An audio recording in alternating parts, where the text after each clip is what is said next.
Hi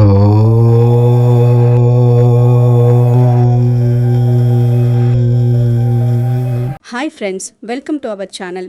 July 25వ తేదీన రాబోతున్న తొలి ఏకాదశి మన అందరి జీవితాల్లో, ముఖ్యంగా మేషరాశి వారి జీవితాల్లో ఒక పెను మార్పును తీసుకురాబోతున్న ఒక అద్భుతమైన, అత్యంత కీలకమైన ఘట్టమని చెప్పడంలో ఎలాంటి సందేహమూ లేదు. ప్రతి మనిషికి జీవితంలో ఏదో ఒక దశలో కష్టాలు రావడం చాలా సహజం. కానీ గత కొంతకాలంగా మేషరాశి వారు పడుతున్న నరక యాతన బహుశా పగవారికి కూడా రాకూడదు అని అనిపిస్తుంది. మీరు ఎంత కష్టపడినా ఏ పనిలోనూ ముందుకు వెళ్ళలేకపోవడం, చేతికొచ్చిన డబ్బు వచ్చినట్లే నీళ్లలా ఖర్చయిపోవడం, నమ్మిన వాళ్లే మిమ్మల్ని దారుణంగా మోసం చేయడం లాంటివి మీ జీవితాన్ని ఒక పెద్ద ప్రశ్నార్థకంగా మార్చేశాయి. రాత్రిపూట కాసేపు ప్రశాంతంగా నిద్రపోదామంటే తెల్లవారితే ఎవరికి ఎంత అప్పు కట్టాలో, ఏ ఈఎంఐ ఎలా కట్టాలో, పిల్లల స్కూల్ ఫీజులు ఎలా కట్టాలో అన్న ఆలోచనలు మిమ్మల్ని కంటి మీద కునుకు లేకుండా చేస్తున్నాయి. అప్పుల వాళ్ల ఒత్తిళ్లు, సమాజంలో పరువు పోతుందేమో అన్న భయం, బంధువుల ముందు తలదించుకోవాల్సిన పరిస్థితులు మిమ్మల్ని లోపల ఒక పురుగులాగా తొలిచేస్తున్నాయి. కానీ మీకు నేను చెప్పబోయే ఒక సంతోషకరమైన వార్త ఏమిటంటే, ఈ జూలై 25న వచ్చే తొలి ఏకాదశి మీ జీవితంలో ఉన్న ఈ కటిక దరిద్రాన్ని, అప్పుల బాధలను సమూలంగా నాశనం చేసి మీ ఇంట్లో నోట్ల కట్టెల వర్షం కురిపించే ఒక మహాద్భుతమైన రాజయోగాన్ని తీసుకురాబోతుంది. అయితే సరిగ్గా ఇక్కడే ఒక అతిపెద్ద భయంకరమైన ప్రమాదం కూడా పొంచి ఉంది. మీరు తెలియక చేసే కేవలం 2 చిన్న తప్పులు అదృష్టదేవుడు మీ తలుపు తడుతున్న ఆ అమూల్యమైన సమయంలో ఆయన్ని మీరే స్వయంగా మెడబట్టి గెంటివేసినట్లు చేస్తాయి. ఆ 2 తప్పులు చేస్తే మీ జీవితం మరింత దారుణంగా మారి, ఉన్న కాస్త పరువు కూడా పోయి మీరు పూర్తిగా రోడ్డున పడడం అక్షరాలా ఖాయమని మన పురాణాలు, జ్యోతిష్య నిపుణులు ఎంతో తీవ్రంగా హెచ్చరిస్తున్నారు. అసలు ఆ 2 తప్పులు ఏంటి? మనం రోజువారీ జీవితంలో వాటిని ఎలా చేస్తున్నాం? ఎందుకు వాటి వల్ల అంత ఘోరమైన నష్టం వస్తుంది అనేది మీరు ఖచ్చితంగా తెలుసుకోవాలి. అలాగే మీ ఇంట్లోనే వంటగదిలో సహజంగా దొరికే 2 చిన్న వస్తువులతో ఆ ప్రమాదం నుంచి సులభంగా ఎలా బయటపడి మీ 7 తరాల దరిద్రాన్ని శాశ్వతంగా ఎలా పారద్రోలాలి అన్న అద్భుతమైన దైవ రహస్యాన్ని కూడా ఇప్పుడు మనం ఎంతో వివరంగా తెలుసుకున్నాం. ఈ వీడియోను ఎక్కడా ఒక్క సెకండ్ కూడా స్కిప్ చేయకుండా దయచేసి పూర్తి ఏకాగ్రతతో చూడండి. ఎందుకంటే మధ్యలో మీరు ఏ చిన్న పాయింట్ మిస్ అయినా సరే మీ జీవితాన్ని మార్చే ఒక మహాద్భుతమైన అవకాశాన్ని మీరు మీ చేతులారా శాశ్వతంగా చేజార్చుకున్నట్లే. అసలు ఆ అద్భుతమైన పరిహారాలు, దైవ రహస్యాలు ఏమిటో తెలుసుకునే ముందు మీరు చేయాల్సిన ఒక చిన్న పని ఉంది. అదేమిటో ఇప్పుడు చూద్దాం. ఈ అద్భుతమైన పరిహారాలు, సాక్షాత్తు ఆ శ్రీ మహావిష్ణువు అనుగ్రహాన్ని పొందే మార్గాలు తెలుసుకునే ముందు నాదొక చిన్న విన్నపం.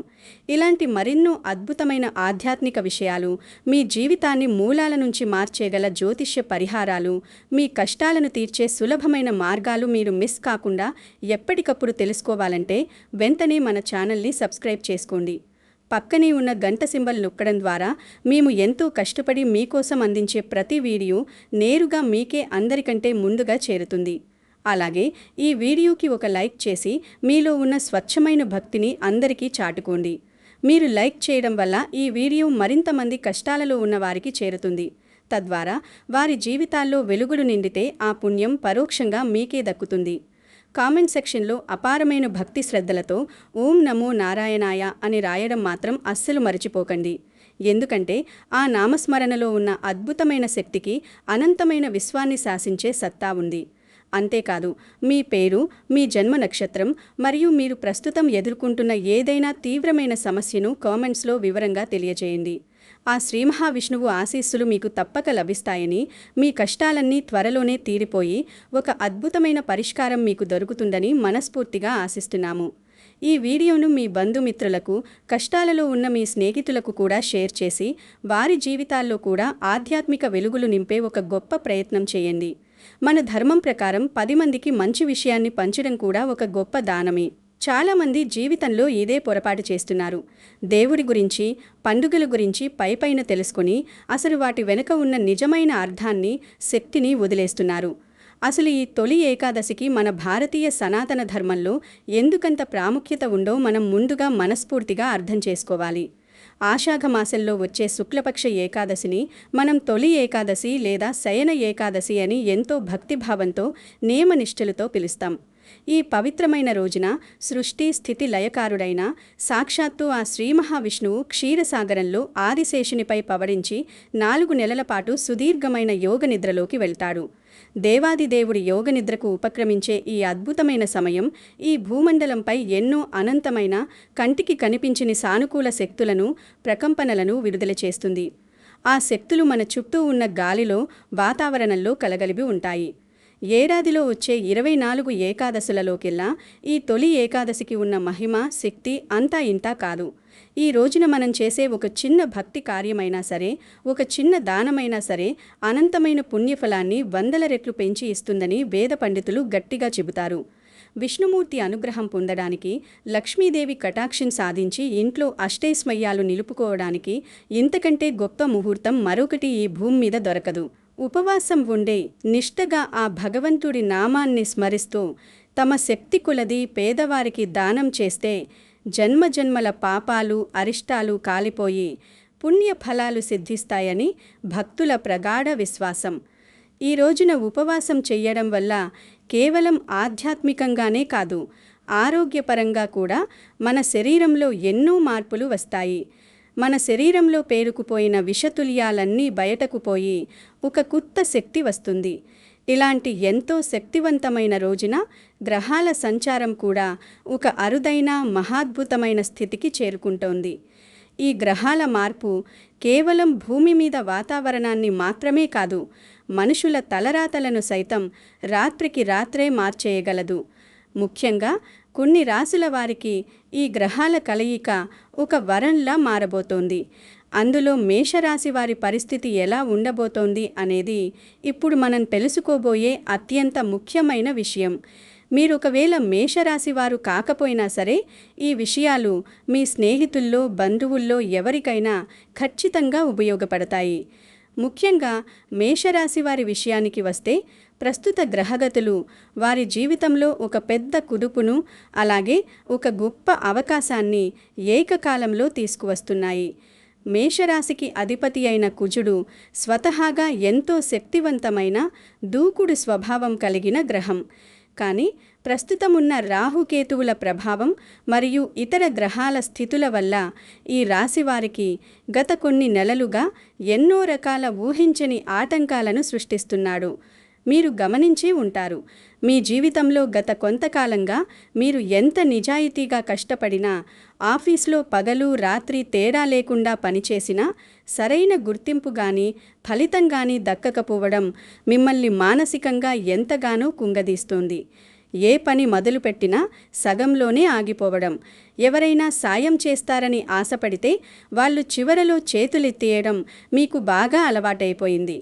చేతికి వచ్చిన డబ్బు మీ అవసరాలు తీరకముందే అనారోగ్యాలకు, ఇంట్లో మరమ్మతులకు వచ్చినట్లే నీళ్లలా ఖర్చయిపోవడం జరుగుతూనే ఉంది. ఇంట్లో భార్యాభర్తల మధ్య డబ్బుల గురించే ఎప్పుడూ గొడవలు, ఒకరినొకరు అర్థం చేసుకోలేని పరిస్థితి రావడం మీరు ప్రతిరోజు చూస్తున్నదే.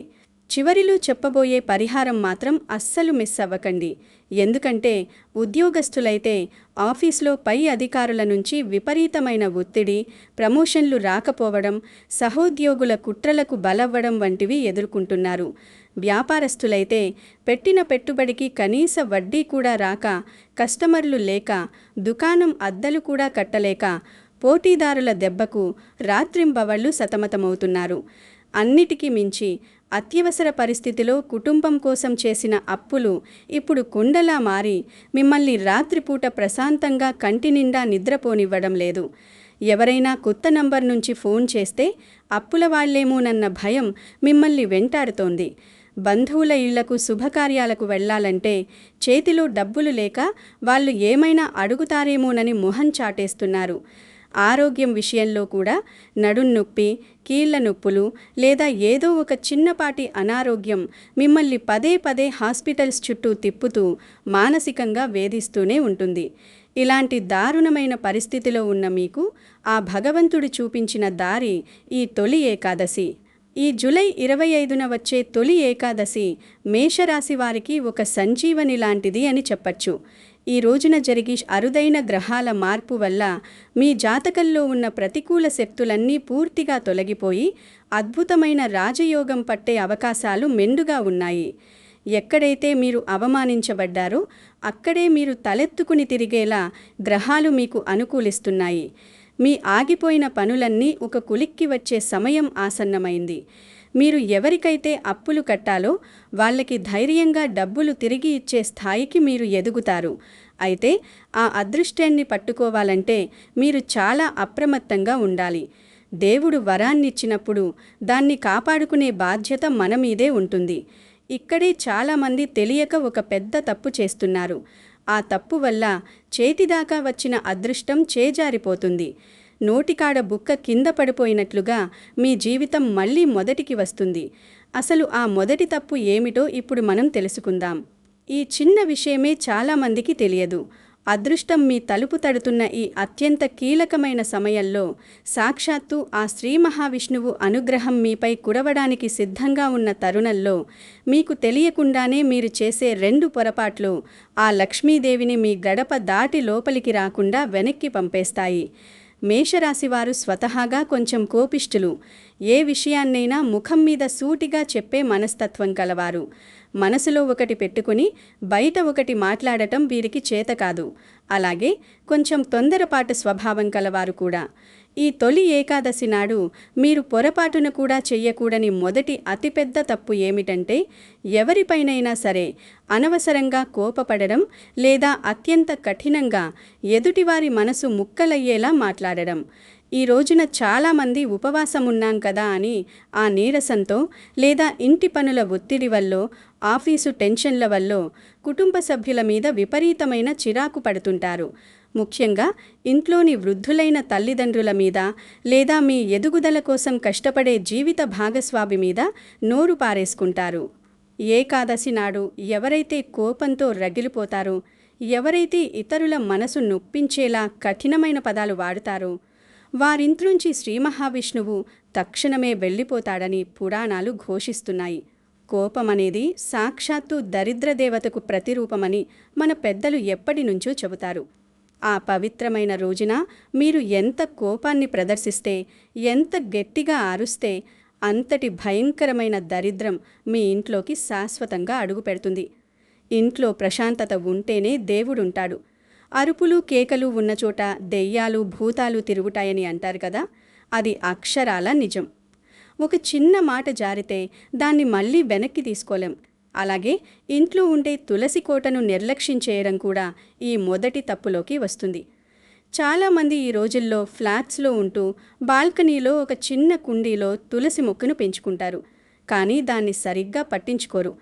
తులసి మొక్కను అపవిత్రంగా స్నానం చేయకుండా పదే పదే తాకడం లేదా ఉదయాన్నే దేవుడికి నైవేద్యం పెట్టే ముందు స్నానం చేయకుండా ఆబగా ఏది పడితే అది తినడం లాంటివి చేస్తే అది మహాపాపంగా మారి మీ వంశాన్ని మొత్తం పీడిస్తుంది.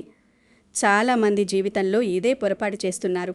భోజనానికి ముందు ఒక్క క్షణం కళ్ళు మూసుకుని ఆ దేవుడికి ఈ అన్నం పెట్టినందుకు కృతజ్ఞతలు చెప్పకపోవడం, అన్నాన్ని ఇష్టమొచ్చినట్లు వృధా చేయడం, పళ్ళెల్లో సగం అన్నం వదిలేసి చెత్తబుట్టలో పడేయడం అనేది కూడా మీరు చేసే ఈ మొదటి తప్పులోకి వస్తుంది. మనకు అన్నం దొరుకుతుంది కదా అని దాన్ని చులకన చేస్తే రేపు అదే అన్నం దొరకక పస్తులు పడుకోవాల్సిన పరిస్థితి వస్తుంది. దీనివల్ల మీ ఇంట్లో అన్నపానాలకు డబ్బుకు తీరని లోటు వస్తుంది. అన్నం పరబ్రహ్మ స్వరూపం. దాన్ని ఏకాదశి లాంటి పర్వదినాన అవమానిస్తే ఆ మహావిష్ణువుకు ఆగ్రహం వస్తుంది. మొదటి తప్పు ఇంత తీవ్రంగా ఉంటే ఇప్పుడు నేను చెప్పబోయే 2వ తప్పు ఇంకా చాలా ప్రమాదకరం. అదేంటో వింటే మీరు ఖచ్చితంగా ఆశ్చర్యపోతారు. బహుశా మీరు కూడా ఎప్పుడో ఒకసారి తెలియక ఈ తప్పు చేసే ఉంటారు. ఇప్పుడు నేను చెప్పబోయే 2వ తప్పు ఎంత ప్రమాదకరమైనదంటే బహుశా మీలో చాలామంది తెలియక ఏకాదశి రోజున ఇదే పొరపాటు చేస్తూ జీవితాంతం అప్పుల ఊబిలో కూరుకుపోతూ దరిద్రాన్ని అనుభవిస్తున్నారు కాబోలు. ఈ తప్పు చేస్తే మాత్రం మీరు పూర్తిగా ఆర్థికంగా నష్టపోయి రోడ్డున పడటం ఖాయమని ఆధ్యాత్మిక పండితులు, మన పురాతన శాస్త్రాలు తీవ్రంగా హెచ్చరిస్తున్నాయి. అదేమిటంటే దాన గుణాన్ని పూర్తిగా విడిచిపెట్టడం మరియు ఉపవాస నియమాలను మీ ఇష్టం వచ్చినట్లు ఉల్లంఘించడం. తొలి ఏకాదశి నాడు మీ ఇంటికి ఎవరైనా యాచకులు లేదా పేదవారు, ఆకలితో ఉన్నవారు ఎవరైనా అడగడానికి వస్తే వారిని కసురుకోకుండా, తిట్టకుండా మీ శక్తి మేరకు కనీసం పిడికెడు బియ్యమైనా, పాత బట్టలైనా లేదా ఒక పండో దానం చేయాలి. అలా కాకుండా వచ్చిన వారిని చిదరించుకుని పొద్దున్నే వచ్చావేంటి వెళ్ళు అని చీత్కరించి పంపేస్తే సాక్షాత్తు మీ ఇంటికి మారువేషంలో వచ్చిన ఆ విష్ణుమూర్తినే మీరు అవమానించి గింటేసినట్లు లెక్క. దేవుడు నేరుగా వచ్చి అడగడు. ఇలాంటి అభాగ్యుల రూపంలోనే వచ్చి మన మనసును పరీక్షిస్తాడు. చివరిలో చెప్పబోయే పరిహారం మాత్రం అస్సలు మిస్ అవ్వకండి. ఎందుకంటే చాలామంది చేసే ఇంకో తప్పేంటంటే ఉదయం నేను ఏకాదశి ఉపవాసం ఉన్నాను అని చుట్టుపక్కల వారందరికీ ఎంతో గొప్పగా ఆడంబరంగా డబ్బా కొట్టుకుంటారు. కానీ రోజంతా ఆకలి తట్టుకోలేక ఇంట్లో కూర్చుని టీ, కాఫీలు, జ్యూస్లు, పాలు విపరీతంగా తాగుతూ ఉంటారు. కొందరైతే బయట బేకరీలకు వెళ్ళి స్నాక్స్ తింటూ రాత్రికి మాత్రం భోజనం చెయ్యరు. దీన్నే ఉపవాసమని భ్రమపడతారు. పరోక్షంగా ఏకాదశి నియమాలను తుంగలో తొక్కుతారు. ఉపవాసం అంటే ఉదయం నుంచి సాయంత్రం వరకు వీలైతే పచ్చి మంచినీళ్లు కూడా తాగకుండా దేవుడి నామాన్ని స్మరించడం. అలా చెయ్యలేకపోయినా కనీసం పళ్ళు, పాలు మాత్రమే తీసుకుని నియమంగా ఉండాలి. ఇలా అబద్ధపు ఉపవాసాలు చేయడం వల్ల ఆ ఉపవాస ఫలం ఏమాత్రం దక్కకపోగా విపరీతమైన దోషం అంటుకుని మీకు ఉన్న అప్పులు మరింత రెట్టింపవుతాయి. దేవుణ్ణి మోసం చేయలేం కదా. అసలు ఏకాదశి రోజు వరి అన్నం వండడం, దాన్ని తినడం మహాపాపమని మన ధర్మశాస్త్రాలు ఘోషిస్తున్నాయి. ఏకాదశి నాడు సకల పాపాలు వరి అన్నంలోనే నిక్షిప్తమై ఉంటాయని నమ్ముతారు. బ్రహ్మహత్య పాతకం లాంటి ఘోరమైన పాపాలు ఆ రోజు అన్నంలో దాక్కుని ఉంటాయట. అందుకే ఆ రోజు ఎవరైతే అన్నం తింటారో వారు ఆ పాపాన్ని నేరుగా తిన్నట్లే అని శాస్త్రాలు చెబుతున్నాయి. వీలైతే చపాతీలు, పళ్ళు లాంటివి తీసుకోవాలి, కానీ బియ్యంతో చేసినవి తినకూడదు. ఈ రెండు తప్పులు అంటే కోపంతో పెద్దలను, దేవతలను అవమానించడం మరియు దానధర్మాలు చేయకుండా నిష్ట నియమాలను ఉల్లంఘించడం అనేవి మేషరాశివారు ఈ జూలై 25న పొరపాటున కూడా కలలో కూడా చేయకూడదు. ఒకవేళ మీరు ఇప్పటికీ ఇలాంటి తప్పులు చేసి ఉంటే లేదా తెలియక చేసిన పాపాలకు వెంటనే ప్రాయశ్చిత్తం కావాలంటే ఏం చేయాలి? ఆ అద్భుతమైన, అతి శక్తివంతమైన పరిహారం మరెక్కడో లేదు, మీ ఇంట్లోనే ఉంది. ఆ వస్తువులు ఏవిటో ఇప్పుడు వివరంగా చూద్దాం. ఈ చిన్న విషయమే చాలామందికి తెలియదు. ఆ భయంకరమైన దోషాల నుంచి మిమ్మల్ని మీరు శాశ్వతంగా కాపాడుకుని మీ ఇంట్లో సిరుల వర్షం కురిపించే ఆ అద్భుతమైన పరిహారానికి మీకు కేవలం 2 వస్తువులు మాత్రమే కావాలి. ఇవి ఎక్కడో బజారుకెళ్ళి వేలకు వేలు ఖర్చు పెట్టి కొనాల్సిన వస్తువులు ఏమాత్రం కావు. హిమాలయాలకు వెళ్ళి తపస్సు చేయాల్సిన పనీ లేదు. సామాన్యుల ఇళ్లలో, వంటగదిలో ఎప్పుడూ సహజంగా దొరికేవే. అందులో మొదటి వస్తువు స్వచ్ఛమైన ఆవు నెయ్యి. ఆవు నెయ్యిని సాక్షాత్తు లక్ష్మీ స్వరూపంగా, అత్యంత పవిత్రమైనదిగా, సమస్త దేవతలకు ఇష్టమైనదిగా మన వేదాలు భావిస్తాయి. ఆవులో ముక్కోటి దేవతలు కొలువై ఉంటారు కదా, అందుకే ఆవు నుంచి వచ్చే నెయ్యికి అంతటి మహిమ ఉంటుంది. గేదె నెయ్యి గాని, డాల్డా గాని, నూనె గాని వాడకూడదు. కేవలం స్వచ్ఛమైన ఆవు నెయ్యి మాత్రమే వాడాలి. ఆవు నెయ్యితో దీపం వెలిగే చోట దుష్టశక్తులు, కంటికి కనిపించని నెగటివ్ ఎనర్జీ క్షణాల్లో కాలి బూడిదైపోతాయి. ఆ ఇంట్లో లక్ష్మీదేవి ఎప్పుడూ స్థిర నివాసం ఏర్పరచుకుంటుంది. ఆవు నెయ్యి వెలుగుతున్నప్పుడు వచ్చే ఆ సువాసన మనసును కూడా ఎంతో ప్రశాంతంగా ఉంచుతుంది. ఇక రెండవ వస్తువు పసుపు మరియు తులసి దళాలు. పసుపు అత్యంత మంగళకరమైనది, శుభాలనిచ్చేది. మన హిందూ సంప్రదాయంలో పసుపు లేకుండా ఏ శుభకార్యమూ జరగదు కదా. అలాగే మీ జాతకంలో కష్టాలను తీర్చి అదృష్టాన్ని తెచ్చే బృహస్పతి గ్రహానికి పసుపు అత్యంత ప్రీతిపాత్రమైనది. ఇక తులసి విషయానికొస్తే తులసి దళాలు లేకుండా ఆ శ్రీ మహావిష్ణువుకు ఏ పూజ చేసినా, ఎంత అద్భుతమైన ఖరీదైన నైవేద్యం పెట్టినా అది అసంపూర్ణమే అవుతుంది. ఆయన దాన్ని అస్సలు స్వీకరించడు. విష్ణువుకు తులసి అంటే ఎంతో ప్రాణం. ఆ తులసి దళాలతో చేసే పూజ ఆయనను సులభంగా ప్రసన్నం చేసుకునేలా చేస్తుంది. ఆయన కరుణను వెంటనే పొందేలా చేస్తుంది. పురాణాల ప్రకారం తులసీదేవి విష్ణువును వివాహం చేసుకుంది కాబట్టి ఆయనకు తులసి అంటే అంత ఇష్టం. ఈ 2 వస్తువులతో పాటు మీ స్వచ్ఛమైన భక్తిని, ఆర్తిని కూడా జోడిస్తే మీ 7 తరాల దరిద్రం పటాపంచలు కావడం అక్షరాల ఖాయం. అయితే ఇక్కడే అసలు చిక్కుంది. కేవలం ఈ వస్తువులు ఇంట్లో ఉన్నంత మాత్రాన మీ దరిద్రం పోదు. వీటిని ఉపయోగించి ఆ పరిహారం ఖచ్చితంగా ఏ సమయంలో చేయాలి, ఏ పద్ధతిలో చేయాలి అనేది ఇక్కడ అసలైన, అత్యంత రహస్యమైన విషయం. చాలామంది జీవితంలో ఇదే పొరపాటు చేస్తున్నారు. సరైన ముహూర్తం చూసుకోకుండా పనులు చేసి ఫలితం రాలేదని దేవుణ్ణి నిందిస్తుంటారు.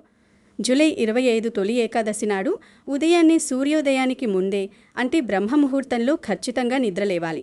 మీరు అంతకు ముందు రోజు రాత్రి ఎంత లేటుగా పడుకున్నా, ఎంత అలసిపోయినా సరే, ఆ ఒక్కరోజు బద్ధకాన్ని పక్కన పెట్టి ఉదయం 4-5 గంటల మధ్యలో లేవాలి.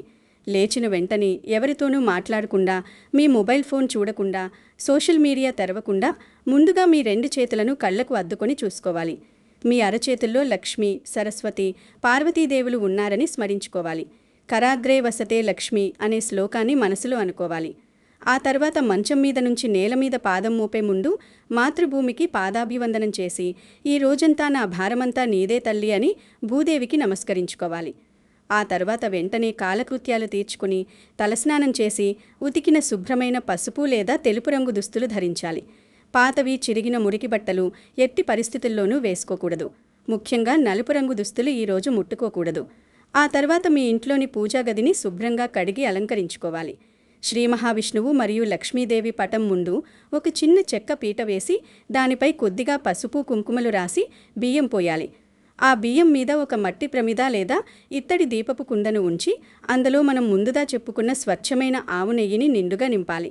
అందులో 2 పత్తి దూది వత్తులను కలిపి ఒకే మందపాటి వత్తిగా వేసి అత్యంత భక్తిగా దీపారాధన చేయాలి. ఈ దీపారాధన చేసేటప్పుడు మీ మనసులో ఏకాగ్రత చాలా ముఖ్యం. మీ కోరికను, మీకున్న అప్పుల బాధను లేదా ప్రాణ సంకటంగా మారిన ఆర్థిక కష్టాన్ని ఆ దేవుడికి మౌనంగా కన్నీళ్లతో చెప్పుకోవాలి. మీరు ఎంత ఆర్తిగా పిలిస్తే ఆ దేవుడు అంత త్వరగా కరుగుతాడు. అయితే ఈ దీపారాధన చేసిన తర్వాత మీరు చదవాల్సిన ఆ మహామంత్రం ఏమిటి, అలాగే ఆ నీటిని ఏం చెయ్యాలి అన్నది ఇంకా అత్యంత ఉత్కంఠభరితమైన విషయం. అదేంటో ఇప్పుడు చూద్దాం. చివరిలో చెప్పబోయే పరిహారం మాత్రం అస్సలు మిస్ అవ్వకండి. దీపారాధన పూర్తయిన తర్వాత ఒక రాగి లేదా ఇత్తడి పాత్రలో కొద్దిగా స్వచ్ఛమైన నీళ్లు తీసుకుని అందులో చిటికెడు పసుపు, 5 లేదా 7 తాజాగా కోసిన తులసి దళాలు వేయాలి. ఇక్కడ ఒక ముఖ్యమైన నియమం ఉంది. తులసిని ఏకాదశి రోజు అస్సలు కోయకూడదు. కాబట్టి ముందు రోజే అనగా దశమి నాడే వాటిని కోసి భద్రపరుచుకోవాలి. ఇప్పుడు ఆ విష్ణుమూర్తి పటం ముందు ప్రశాంతంగా ఒక ఆసనంపై కూర్చొని కళ్ళు మూసుకొని మీ దృష్టిని ఆ భగవంతుని పాదాల వైపు మరల్చి మనస్ఫూర్తిగా ఓం నమో నారాయణాయ అనే ఈ మహా అష్టాక్షరి మంత్రాన్ని 108 సార్లు ఏకాగ్రతతో జపించాలి. మీరు మంత్రం చదువుతున్నంతసేపు మీ మనసు ఎక్కడికో వెళ్ళకూడదు. బయట జరుగుతున్న శబ్దాల మీదకు ధ్యాస పోకూడదు. మీ కష్టాలు తీరిపోయి మీ ఇల్లు సంతోషంతో ఉన్నట్లుగా మీ మనసులో స్పష్టంగా దృశ్యీకరించుకోవాలి. ఈ జపం పూర్తయిన తర్వాత ఆ పాత్రలోని పసుపు, తులసి దళాలు కలిపిన నీటిని తీసుకుని మీ ఇంట్లోని గదులన్నింటిలో కొద్ది కొద్దిగా ప్రోక్షించాలి. అనగా ప్రతి మూలలా చల్లాలి. గడపలకు, కిటికీలకు, వంటగదికి అన్ని చోట్ల చల్లాలి. ఇలా చల్లడం వల్ల మీ ఇంట్లో ఇన్ని రోజులుగా గూడు కట్టుకుని ఉన్న దరిద్రం, దిష్టి, కంటికి కనిపించని నెగటివ్ ఎనర్జీ అంతా క్షణాల్లో ఆవిరైపోయి ఒక అద్భుతమైన పాజిటివ్ ఎనర్జీ, ఒక దైవిక శక్తి మీ ఇంట్లోకి ప్రవేశిస్తుంది. ఆ పాత్రలో మిగిలిన కొద్దిపాటి నీటిని వృధాగా పారబోయకుండా లేదా ఎవరూ తొక్కకుండా జాగ్రత్తగా తీసుకువెళ్ళి ఏదైనా మొక్కకు, ముఖ్యంగా మీ ఇంట్లో ఉన్న తులసి కోటలో ఎంతో భక్తిగా పోయాలి. ఇదంతా ఉదయం చేయాల్సిన అద్భుతమైన ప్రక్రియ. అయితే కేవలం ఉదయం ఈ పూజ చేస్తే సరిపోదు. ఏకాదశి రోజు సాయంత్రం సమయంలో చేయాల్సిన ఒక చిన్న పని మీ ఈ పూజకు 100 రెట్ల ఫలితాన్ని జోడిస్తుంది. ఆ సాయంత్రం పరిహారం ఏమిటో ఇప్పుడు తెలుసుకోబోతున్నాం. ఈ చిన్న విషయమే చాలామందికి తెలియదు. పగలు పూజ చేసిన తర్వాత సాయంత్రం ఏముందిలే అని వదిలేస్తారు. కానీ ఈ పరిహారంలో భాగంగా సాయంత్రం సమయంలో సూర్యుడు అస్తమిస్తున్న వేళ ఎవరికైనా పేదవారికి, అనాథలకు లేదా గుడిలో ఉండే పండితులకు కొద్దిగా స్వచ్ఛమైన బెల్లం, అరటి పండ్లు లేదా తెల్ల నువ్వులు మీ చేతుల మీదుగా దానం చేయడం అస్సలు మర్చిపోకండి. దానం అనగానే మీ దగ్గర ఉన్న ఆస్తులన్నీ రాసిచ్చేయాల్సిన అవసరం లేదు. మీరు భయపడాల్సిన పని లేదు. మీ స్తోమతను బట్టి మీ జేబులో ఉన్న 10 రూపాయలతో కొన్న అరటిపండిచ్చినా సరే ఆ భగవంతుడు ఎంతో సంతోషంగా స్వీకరిస్తాడు. దేవుడికి కావాల్సింది మీ భక్తి, మీ మనసులోని స్వచ్ఛత మాత్రమే. కానీ ఇక్కడ దానం చేసేటప్పుడు మీరు జీవితాంతం గుర్తుంచుకోవాల్సిన అతి ముఖ్యమైన నియమం ఒకటుంది. మీరు దానం చేసేటప్పుడు నేను గొప్పవాడిని, నా దగ్గర డబ్బుంది కాబట్టి ఇస్తున్నాను, వీళ్ళు పేదవాళ్ళు అన్న అహంకారంతో ఎప్పుడూ ఎవరికీ ఇవ్వకూడదు. అలా ఇస్తే ఆ దాన ఫలితం మీకు దక్కదు. ఈ ప్రకృతిలో అంతా ఆ దేవుడిదే, నాదంటూ ఏమీ లేదు. దేవుడే నా చేతుల మీదుగా ఆ అవసరమైన వారికి ఇప్పిస్తున్నాడు. నేను కేవలం ఒక నిమిత్తమాత్రుణ్ణి అనే వినమ్ర భావనతో, ఎంతో నమ్రతతో తల వంచుకొని భక్తిగా ఆ దానం చేయాలి. ఇలా అహంకారం లేకుండా దానం చేయడం వల్ల మీ జాతకంలో ఉన్న ఎన్ని జన్మల గ్రహదోషాలైనా, మీరు ప్రస్తుతం అనుభవిస్తున్న ఘోరమైన కర్మఫలాలు అన్నీ క్షణాల్లో కాలిపోయి తొలగిపోతాయి. ఈ చిన్న పరిహారాన్ని అత్యంత భక్తి శ్రద్ధలతో, అపారమైన నమ్మకంతో చేసినట్లయితే ఆ దేవాధిదేవుని కరుణా కటాక్షాలు మీపై పుష్కలంగా కురుస్తాయి. మనసులో ఇది జరుగుతుందా లేదా అన్న ఎలాంటి అనుమానం పెట్టుకోకుండా పరిపూర్ణమైన విశ్వాసంతో, స్వచ్ఛమైన మనస్సుతో ఈ పూజను చెయ్యాలి. చాలామంది జీవితంలో ఇదే పొరపాటు చేస్తున్నారు. సగం నమ్మకంతో పనులు చేసి దేవుణ్ణి నిందిస్తుంటారు. జ్యోతిష్య ధర్మశాస్త్రాలను ఎంతగానో విశ్వసించే పండితులు సైతం ఈ పరిహారం ఎంతటి తీవ్రమైన 7 తరాల దరిద్రాన్నైనా పారద్రోలుతుందని ఘంటాపథంగా పూర్తి నమ్మకంతో చెబుతున్నారు. ఎవరైతే ఈ పరిహారాన్ని ఈ తొలి ఏకాదశి నాడు ఏమాత్రం నిర్లక్ష్యం చేయకుండా చేస్తారో వారి జీవితం మునుపటిలా ఉండదు. ఒక కొత్త అధ్యాయం మీ జీవితంలో మొదలవుతుంది. మరి ఈ పరిహారం చేసిన తర్వాత మేషరాశి వారి జీవితాల్లో ఎలాంటి అద్భుతాలు జరగబోతున్నాయి, ఏ రూపంలో డబ్బు వారి ఇంటికి రాబోతుంది అన్నది వింటే మీ రోమాలు నిక్కబొడుచుకోవడం ఖాయం. ఈ తొలి ఏకాదశి రోజున మేషరాశి వారు ఈ పరిహారం దానం చేయడం వల్ల కలిగే అద్భుతమైన మార్పులు మీరే స్వయంగా మీ కళ్ళతో చూసి ఆశ్చర్యపోతారు. ఆధ్యాత్మిక సాంప్రదాయం ప్రకారం పూర్తి నమ్మకంతో ఇలా చేసిన వారి ఇంట్లో నెగిటివ్ ఎనర్జీ పూర్తిగా నశించిపోయి అనుకూల శక్తులు ప్రవేశిస్తాయి. ఎప్పటి నుంచో మిమ్మల్ని నీడలా వెంటాడుతూ, మీ గొంతు నులుముతూ, ఉక్కిరిబిక్కిరి చేస్తూ వేధిస్తున్న ఆర్థిక ఇబ్బందులు రాబోయే కొద్ది రోజుల్లోనే క్రమంగా తగ్గుముఖం పడతాయి. అసలు జీవితంలో తీర్చలేక సతమతమవుతున్న పెద్ద పెద్ద అప్పులు సైతం మీరు అస్సలు ఊహించని అనుకోని మార్గాల్లో ఎవరి రూపంలోనో సహాయం అంది తీరిపోయే దారులు మీకు కళ్ళ ముందు స్పష్టంగా కనిపిస్తాయి. అప్పుల వాళ్ళ బాధ శాశ్వతంగా తీరిపోయి మీరు ప్రశాంతంగా ఊపిరి పీల్చుకుంటారు. ఎవరైతే మిమ్మల్ని డబ్బులు లేవని అవమానించారో వాళ్లే మీ దగ్గరకు వచ్చి సహాయం అడిగే స్థాయికి మీరు ఎదుగుతారు. చివరిలో చెప్పబోయే పరిహారం మాత్రం అస్సలు మిస్ అవ్వకండి. అని ఎందుకన్నానంటే దీనివల్ల కుటుంబంలో భార్యాభర్తల మధ్య ఉన్న విభేదాలు, రోజువారీ గొడవలు, పిల్లల భవిష్యత్తు గురించి ఉన్న చిరాకులు తొలగిపోయి ఒకరినొకరు అర్థం చేసుకునే ప్రశాంతత, అంతులేని సంతోషం మీ ఇంట్లో నిరంతరం వెల్లివిరుస్తాయి. నిరుద్యోగులకు, ఎన్నో ఇంటర్వ్యూలకు వెళ్ళి ఏజ్ బార్ అయిపోయి విసిగిపోయిన వారికి, లేదా ప్రస్తుతం ఉన్న ఉద్యోగంలో కష్టాలు ఎదుర్కొంటున్న వారికి వారు ఊహించని విధంగా పై అధికారుల నుంచి మద్దతు లభించి మంచి జీతంతో కూడిన ఉద్యోగ అవకాశాలు, ప్రమోషన్లు వచ్చే సూచనలు మెండుగా ఉన్నాయి.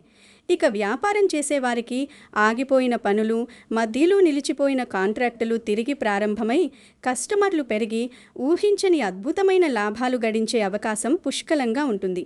అన్నింటికీ మించి మీ ఇంటిపై ఉన్న బంధువుల కనుదృష్టి, ఇరుగు పొరుగు వారి ఈర్ష్య, దుష్టశక్తుల ప్రభావం పటాపంచలైపోయి సాక్షాత్తు శ్రీ మహావిష్ణువు మరియు అష్టలక్ష్ముల అనుగ్రహం మీ కుటుంబంపై శాశ్వతంగా నిలిచిపోతుందని భక్తుల ప్రగాఢ విశ్వాసం. ఈ చిన్న విషయమే చాలామందికి తెలియదు. ఈ పరిహారం చేసిన క్షణం నుంచి మీ ఇల్లు ఐశ్వర్యంతో కలకలలాడుతుంది. మీ ముఖంలో ఎప్పుడూ లేని ఒక కొత్త ఆత్మవిశ్వాసం, సుఖ సంతోషాలు నిండిపోతాయి. ఇన్ని అద్భుతాలు జరగాలంటే మీరు ముగింపుగా గుర్తుపెట్టుకోవాల్సిన విషయాలు కొన్నున్నాయి. ఇదండి ఈ జూలై 25 రాబోతున్న మహాపవిత్రమైన తొలి ఏకాదశి నాడు మేషరాశివారు తమ జీవితంలో అస్సలు చేయకూడని ఆ 2 భయంకరమైన తప్పులు, అలాగే అదృష్టాన్ని పూర్తిగా తమ సొంతం చేసుకోవడానికి ఇంట్లోనే సులభంగా తప్పకుండా చేయాల్సిన అద్భుతమైన, శక్తివంతమైన పరిహారం. మళ్ళీ ఒకసారి మీకు ఎంతో బాధ్యతగా, తీవ్రంగా ఒక పెద్దవాడిలా చెబుతున్నాను. ఆ ఏకాదశి పర్వదినం రోజున ఎట్టి పరిస్థితుల్లోనూ మీ కోపంతో ఇతరులను, ముఖ్యంగా మీ ఇంట్లోని పెద్దలను, ఆడవారిని ఎవ్వరినీ మాటలతో బాధ పెట్టకండి. అలాగే మీ ఇంటికి అడుక్కోవడానికి వచ్చిన వారికి, లేదా ఆకలితో ఉండి చిన్న సహాయం అడిగిన వారికి లేదనకుండా కనీసం పండో ఫలమో దానం చేయడం అస్సలు మర్చిపోకండి. ఈ 2 భయంకరమైన తప్పులు పొరపాటును కూడా చేయకుండా ఇంట్లో ఉదయాన్నే స్వచ్ఛమైన ఆవు నెయ్యితో దీపారాధన చేసి ఆ నారాయణ మహామంత్రాన్ని భక్తితో జపించి తులసి నీటిని ఇల్లంతా చల్లే ఆ చిన్న పరిహారాన్ని ఎంతో నిష్టగా ఆచరించండి. మీ జీవితంలో ఎన్నో ఏళ్లుగా ఎదురవుతున్న కష్టాలన్నీ, రాత్రి పడుకునే ముందు మీరు పడే బాధలన్నీ ఆ ఉదయపు లేలేత ఎండకు కరిగే మంచులా కరిగిపోవడం 100కు 100% ఖాయం. మీరు మరియు మీ కుటుంబ సభ్యులు కూడా ఎలాంటి కష్టాలు లేకుండా ఆ శ్రీ మహావిష్ణువు పరిపూర్ణ కటాక్షం పొందాలని మనస్ఫూర్తిగా కోరుకుంటూ ఈ వీడియో కింద కామెంట్ సెక్షన్లో అపారమైన భక్తితో ఓం నమో నారాయణాయ అని రాయడం అస్సలు మర్చిపోకండి. మీ కష్టాలను, మీ పేరును, మీ నక్షత్రాన్ని కూడా అందులో రాయండి. ఈ వీడియోలోని సమాచారం మీకు నిజంగా ఉపయోగకరంగా అనిపించినట్లయితే, మీకు కొంచెమైనా ధైర్యాన్నిస్తే వెంటనే మన ఛానల్ని సబ్స్క్రైబ్ చేసుకుని పక్కనే ఉన్న గంట సింబల్ నొక్కండి. అలాగే ఈ వీడియోకి ఒక లైక్ ఇచ్చి మీ తోటి వారికి, కష్టాల్లో ఉన్న మీ స్నేహితులకు, మీ ఆత్మీయ కుటుంబ సభ్యులకు ఈ వీడియోను వాట్సాప్లో షేర్ చేసి వారి కష్టాలు కూడా తీరేలా ఒక గొప్ప సహాయం చేయండి. సర్వేజన సుఖినో భవంతు. ఓం శాంతి శాంతి శాంతి.